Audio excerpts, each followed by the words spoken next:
Bien bonsoir mortel, je suis heureux de vous retrouver une nouvelle fois pour la suite incroyable de l'histoire d'Everyn. Oui, j'ai un nouveau micro, la qualité sonore va être un peu meilleure effectivement. La dernière fois, nous avons assisté aux premières décisions de la communauté galactique, car oui, j'arrêtais pas dans la dernière vidéo de l'appeler le Conseil Galactique, mais c'est plus la communauté galactique, hein, je me sens maintenant un petit peu con. Vous l'êtes déjà, je t'ai pas demandé de la ramener toi. Et aujourd'hui, nous allons voir la vraie création du Conseil Galactique, pour de bon cette fois, et l'origine d'un peuple ancien. Oui, aussi ancien que les conservateurs. Je suis l'archiviste et je suis fier de vous raconter la suite de la fabuleuse histoire des Survivors.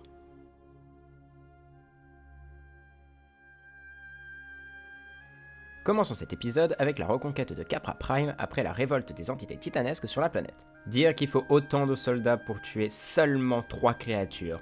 Elles font seulement 2 km de haut, ça va, c'est rien. Et c'est après un tour dans les quartiers scientifiques gérés par notre conservateur de folie qu'on put voir que... Attendez, on n'était pas 4ème dans le dernier épisode? C'est quoi ce hub de fou? Le poids diplomatique que nous avons tous dans la communauté galactique est lié à plusieurs critères.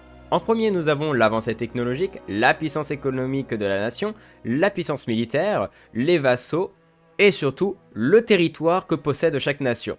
Sachant que la majorité du poids diplomatique dépend de la puissance des flottes et que les Veryn en possèdent maintenant 2, on comprend maintenant pourquoi ils sont arrivés les premiers. Les nouvelles élections arrivèrent et sans grande surprise, la nouvelle oratrice écrase littéralement tout le monde. Ensuite nous avons... Ah! Mais il est passé où le marchand tout mignon de la dernière fois?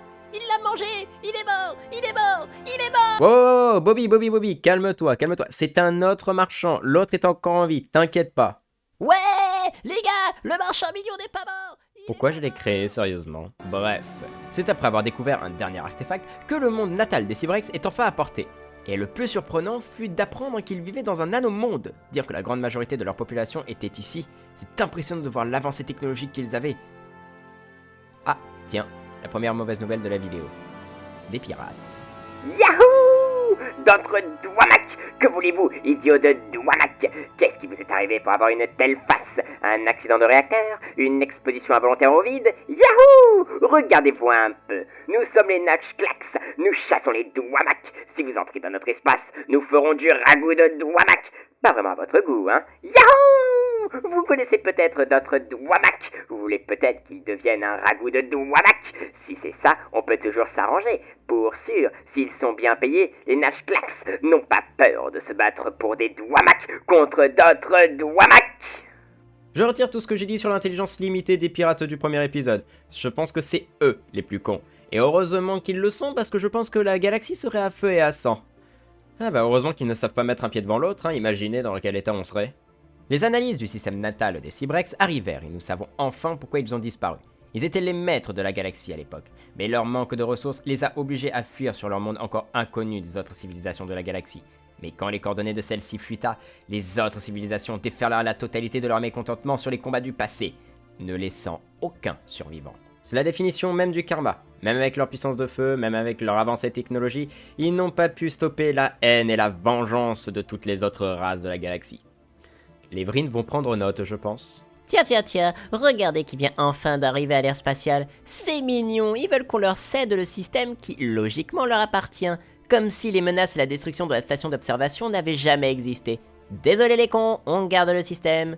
Petite fermeture des frontières et petite insulte avant de... Attendez, quoi? On vient vraiment de les soumettre sans faire exprès? Faction détruite? La diplomatie à l'état pur. La bonne nouvelle est que leur planète était plus riche en minéraux que Bobby en conneries. Pardon? Mon dieu, l'argent se fait déjà sentir. Mais c'est que la Union esclavagiste les talonne dans le poids diplomatique, dites donc. Vous allez lâcher notre cul, oui? Le marché galactique fut construit chez les fameux spiritualistes. Cela prouve qu'il prie le dieu de l'argent. Attendez une seconde. Il y a un dieu de l'argent? Ah oui. La découverte d'une énième planète gargantuesque ravira les ouvriers qui arrêtaient pas de se plaindre qu'on n'avait toujours pas assez d'usines. Mais la nouvelle principale est là. Le fameux Conseil Galactique accueillera ses premiers membres, augmentant grandement leur pouvoir politique et leur permettant une mesure d'urgence. Les mesures d'urgence permettent de faire passer une loi prioritaire afin de commencer à débattre dessus, pour savoir si elle est acceptée ou non. Et nous ne pouvons utiliser ça une fois tous les 10 ans. Ah, vous le sentez, l'abus de pouvoir? Encore. Des caravaniers nous ont volé. Non, littéralement, ils sont venus et nous ont volé de la marchandise. Attendez, déjà une mesure d'urgence? Mais calmez-vous au slip! En plus, c'est une loi de merde! Cela fait même pas un an que la nation siège au conseil qu'elle est déjà en train d'abuser de son pouvoir. Bizarrement, c'est pas si loin de la réalité. Mais une mauvaise nouvelle tomba. La deuxième oratrice, Ganagva, mourut de vieillesse à 112 ans.